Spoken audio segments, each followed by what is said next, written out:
17 years ago today, on a Tuesday, the United States was attacked and 3,000 Americans died. Today, citizens across the country, including here in Macomb, remembered the attacks on September 11, 2001. Good afternoon. Welcome to Live at 4. I'm Devin Brooks. And I'm Terrence Black. Local Macomb Alderman Mike Whalen and John Vajezi spoke out to News 3 about their memories on this historic day. That was the most frightening part I think everybody had at the moment was what do we do? Is the entire world under attack? As we started getting more information, they started closing down businesses, closing down the airways. At this time I lived in Chicago, and if you looked outside my backyard you could always see planes coming and going from Chicago O'Hare in the distance, and it was completely silent. There's not a single sound of a plane in the air, eerily silent.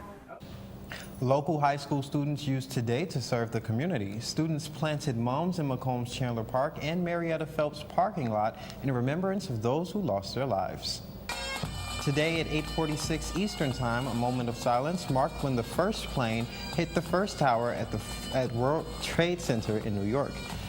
At Ground Zero, survivors, first responders, and victims' families attended the annual reading of victims' names. President Trump and the First Lady spoke in Shanksville, Pennsylvania, where a new memorial honors the people on Flight 93 who fought back against the hijackers. And lastly, in Washington, D.C. Vice President Mike Pence and Defense Secretary Jim Mattis attended the Pentagon, which was also hit 17 years ago today. They read victims' names, laid a wreath, and observed a moment of silence at 9:37 Eastern Time.